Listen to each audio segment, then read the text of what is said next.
Alright, so what have we really learned on these last few walks and so on? Because I don't know if the images quite captured it, but there were quite a few instances where there were these large buildings just behind, I don't know, a sizable amount of trees, let's just say. And you could visibly see them through the brush. And kind of the theme that I want this to be is, are these preserves for us? And I mean in people in general. You know, or are they just area beautification? Like, yeah, I'm sure you can see right here. There's gravel with some mowed lawn across the sides. It's about 3 feet, it looks like. Maybe a little bit more. Definitely under 4 feet. But, you know, why do cities budget for there to be some kind of lawn mowing service to come out and just kind of, maintain the lawn? Because if you think about this is actually quite a bit stretch of grass that's been mowed. You may have even seen that one trail that was just all grass. And so I really do wonder, is this for us, or is this just area beautification? There's been a sizable amount of people kind of walking around, just enjoying themselves, biking, running, what have you. And I don't know, was it for those people? Now granted, this is a Wednesday afternoon, so, and yeah, it's interesting to say the least. So we're about at the midday, maybe about 11 a.m. or so. You could argue that perhaps these people are laid off. You could argue perhaps these are just people who, have the ability to take off 11 a.m. Midweek. I don't know. So switching topics here. There was an election recently between Joe Biden and Trump.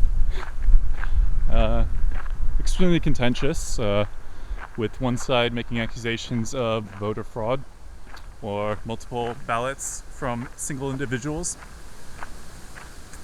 It should be noted that zero evidence was provided, but it is a subject that did come up.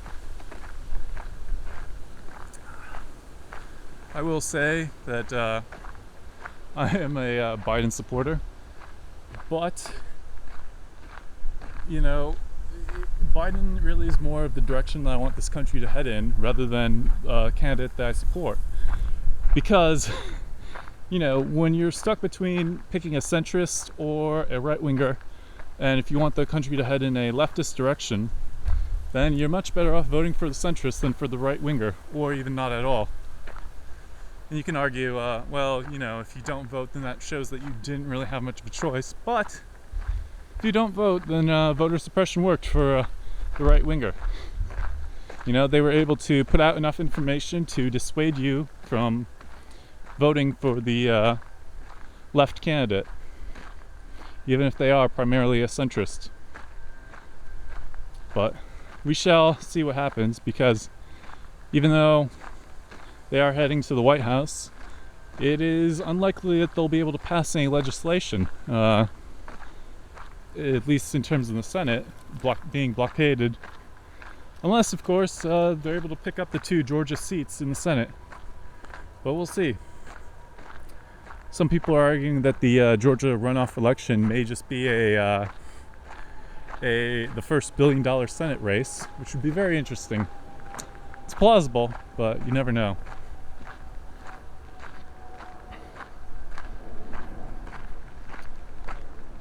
Of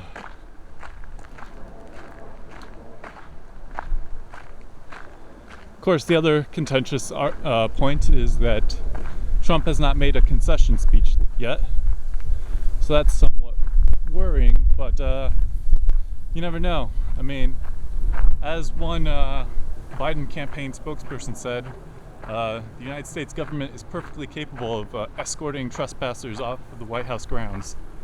So that's a nice kind of backhanded way to argue for something. Although I will say this, it is a bit worrisome because Trump recently fired the Secretary of Defense and replaced them with a much more friendly, Department of Homeland Security Secretary, who has been much more agreeable in terms of Trump's authoritarian pressing. And so it will be interesting to see if Trump is able to perhaps corral enough military generals to blockade Biden from taking office. Again, I hope that does not happen. But, as I have said before privately, it's not over until it's over. And so you should always be ever vigilant, to paraphrase Eisenhower.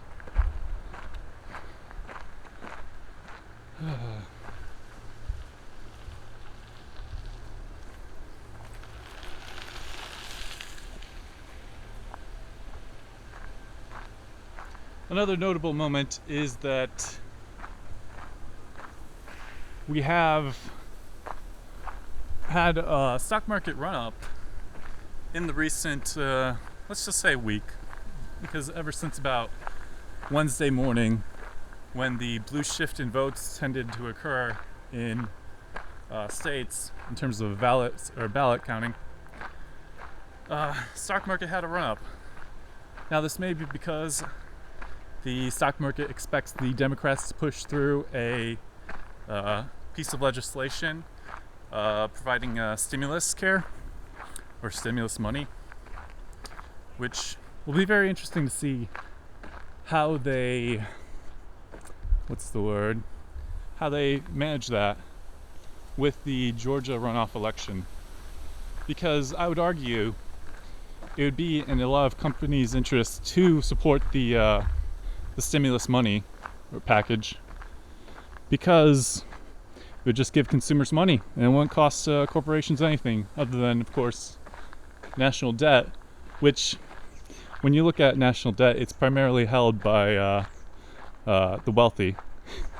So it only increases the amount of, let's say, bonds they'll hold, and of course their payoff.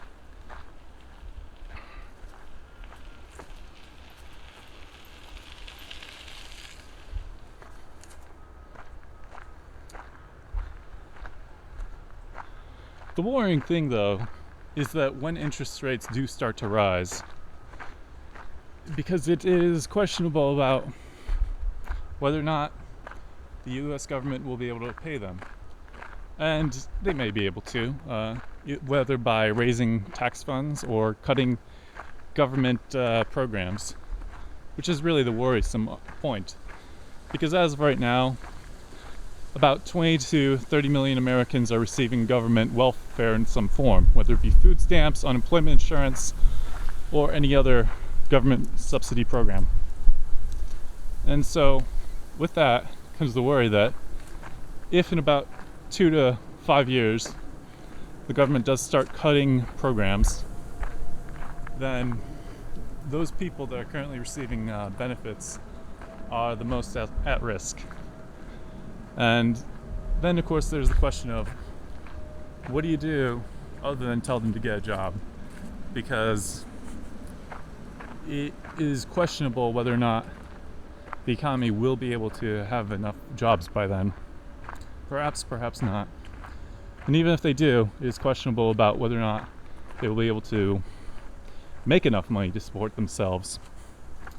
So we will see a new era of poverty in about 5 years. And it's going to be quite scary.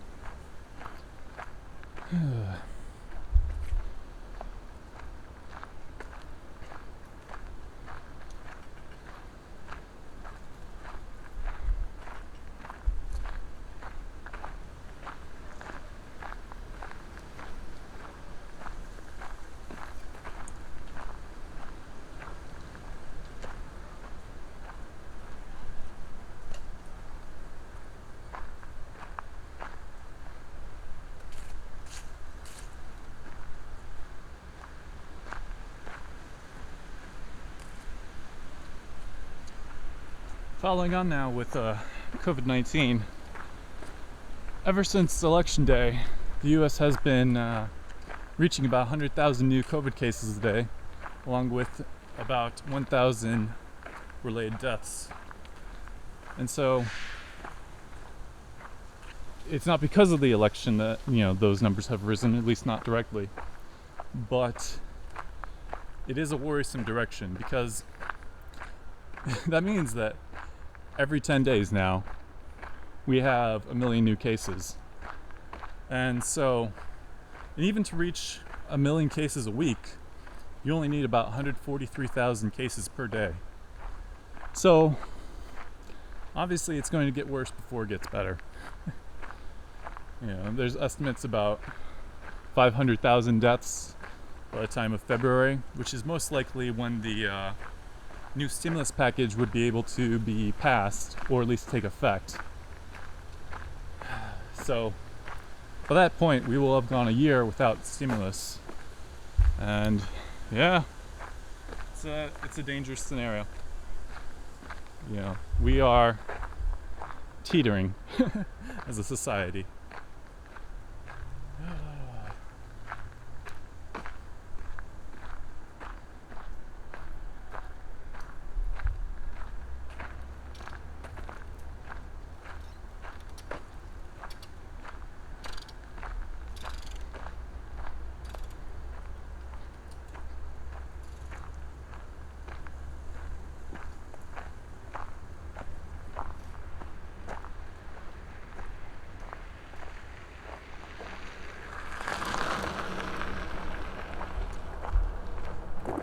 Getting back to the stock market a bit, on Monday, the week after Biden was declared president-elect,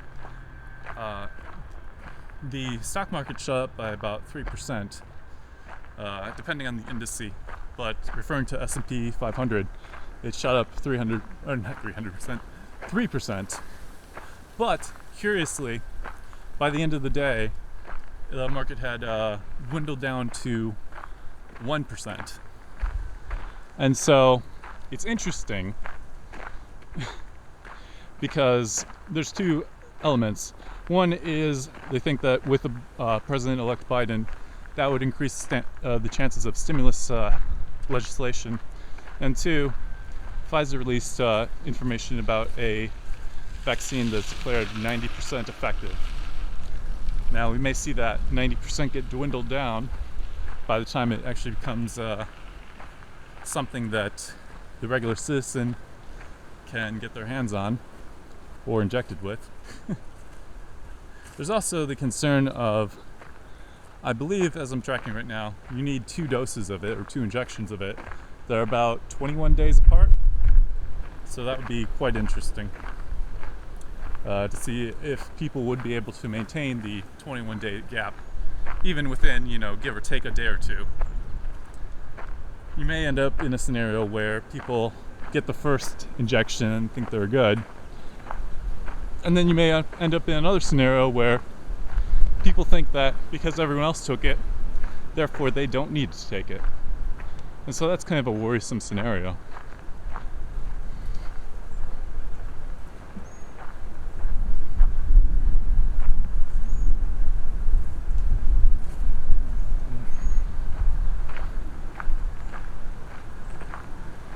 However, it is worth noting that there are multiple vaccines currently in production in hopes that they would be able to be proven effective against le virus.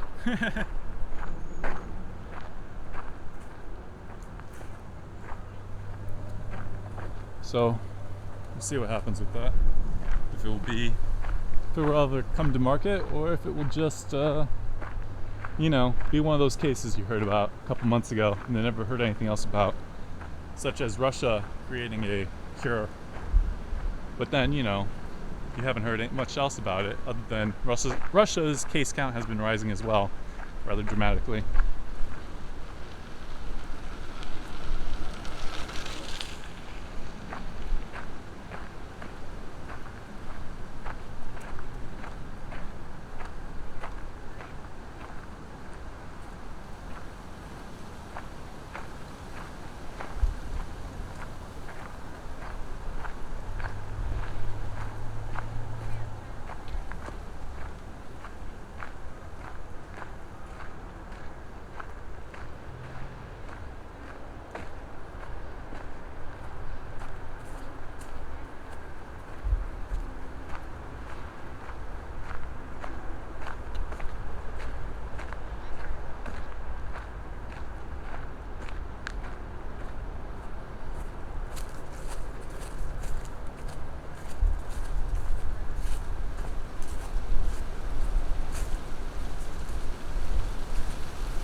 course, as you can see through the bush line right here, there's a parking lot filled with multiple little strip malls. And of course, parking lots are mostly empty. I'm assuming that these vehicles right here are probably employees' vehicles because they're parked so far away from any of the front doors.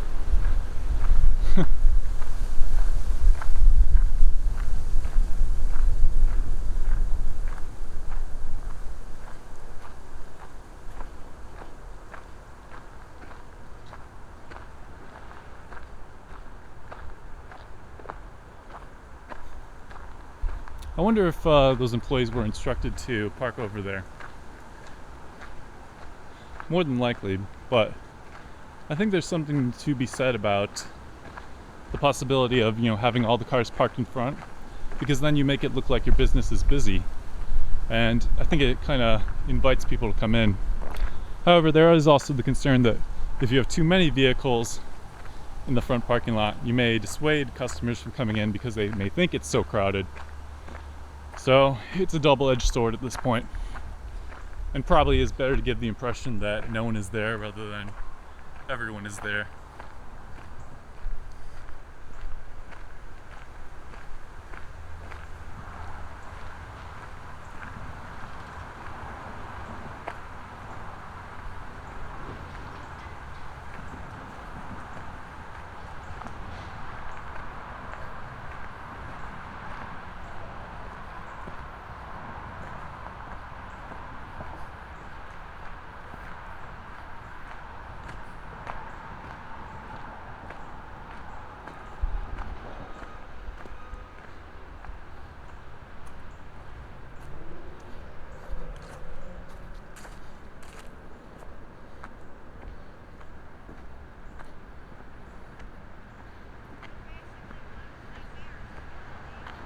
Just look at all that runoff. So many leaves just tumbled downhill into the water there. Yeah.